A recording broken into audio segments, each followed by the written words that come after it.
couple of weeks ago I told you I'd bought an RTX 3080, which you've seen in a couple of my case reviews, wearing an alpha cool block, and very nicely it's done too. And I told you I was going to buy a big Navi graphics card, even though I was working on the basis of AMD's PR rather than facts and figures, and I kind of hated myself for doing it. And I said, don't you be making the same mistake, I've got to do this as a reviewer.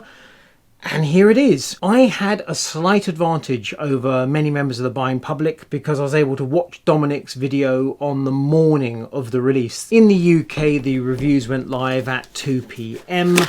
I'd watched the video at 8 that morning, I think it was, which meant I knew it was a good one. It also meant I knew I wanted the 6800 XT rather than just the 6800. The extra performance struck me as being well worthwhile, and the amount of extra cash for the XT really not that significant. So at 2 PM I was all ready, and there is my graphics card. And that's basically the end of this video. If you haven't watched Dominic's video and read through his review, I recommend that you do, but the short takeaway as far as I'm concerned is that 6800 XT beats RTX 3080 and the 6800 doesn't quite, and in certain tests you'll find that Nvidia does better than AMD and vice versa. It won't have escaped your attention that this is Sapphire branded. However, it's a reference card. From my point of view, that actually works perfectly well. I've got no doubt the aftermarket Sapphires, when they come along, will have better coolers than the reference design, but the reference coolers actually look pretty blooming good. This is amazingly hefty, surprisingly so. My intention is that the Nvidia card will remain underwater for case reviews. I might swap the block from the Alpha Cool to, say, an EK block or some other make possibly.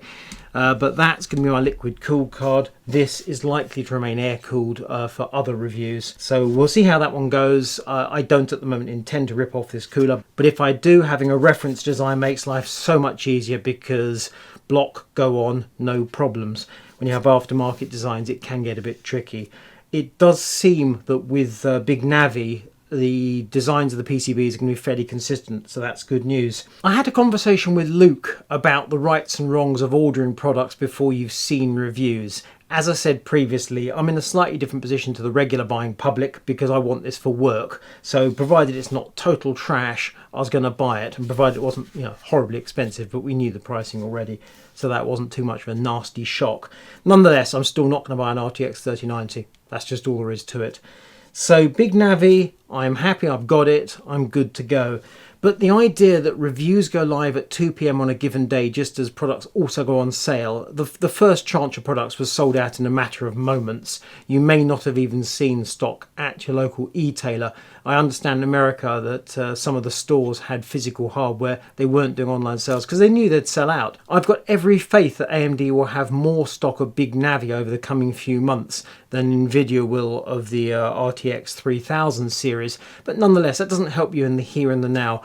When the new product comes out and you want to buy it, if you got the cash, well, it's such an annoyance when you can't get your mitts in it. Nonetheless, none of us wants to give in to scalpers. That just doesn't feel right. If you haven't yet watched Dominic's video, go and have a look, see what you think. My immediate takeaway, and this is where I want comments below, is AMD has got a much better fabrication process than the 8nm from Samsung that is being used by Nvidia. They've got a hefty, great big cooler. They have a natural advantage, it would seem, in terms of power efficiency, and yet they're just scraping a win with monumental clock speeds. 2.2, 2.3 gigahertz is absolutely huge. They're just squeaking there on the charts.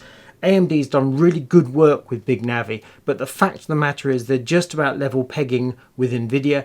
If Nvidia hadn't been saddled with a fairly rotten process from Samsung, I think Nvidia would still be streets ahead. But as things stand right now, I'm really pleased to say these two graphics cards are essentially the equivalent of each other, and it's so good to be able to say that. We've got almost a level playing field. We've got true competition.